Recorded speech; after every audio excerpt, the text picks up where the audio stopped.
67 కోట్ల మంది వానరులు మహావీరులైనటువంటి వారు రామలక్ష్మణులతో కలిపి పడిపోయారు. ఒక్క వానరుడు యుద్ధభూమిలో లేచి తిరుగుతున్నవాడు లేడు. ఇంద్రజిత్ శక్తి తెలుసు కాబట్టి విభీషణుడు వెళ్ళిపోయాడు, దొరకలేదు. స్వామి హనుమ ఏ అస్త్రము చేత బంధింపబడరు కాబట్టి హనుమ ఒక్కరే ఉన్నారు.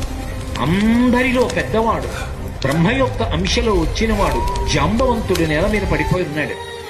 విభీషణుడు కాగడా పట్టుకుని అడిగాడు, తాతా కుశలమేనా అని అడిగాడు. వానరులలో శ్రేష్ఠుడైన హనుమ బ్రతికి ఉన్నారా అని అడిగాడు జాంబవంతుడు.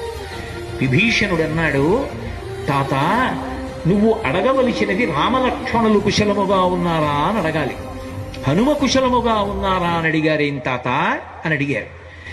మొత్తం వానరులు రామలక్ష్మణులతో కలిసి పడిపోయినా కూడా నష్టం లేదు. హనుమ ఒక్కరు బ్రతికి ఉంటే మళ్ళీ అందరూ బ్రతుకుతారు. అందరూ బ్రతికి ఉన్నా హనుమ ఒక్కరు పడిపోతే బ్రతికి ఉన్న వీళ్ళందరూ పడిపోతారు. అందుకే నేను హనుమ బ్రతికి ఉన్నారా అని అడుగుతున్నాను. వంగి జాంబవంతుడి పాదములు పట్టుకుని, తాతా హనుమ నీ కుశలమడు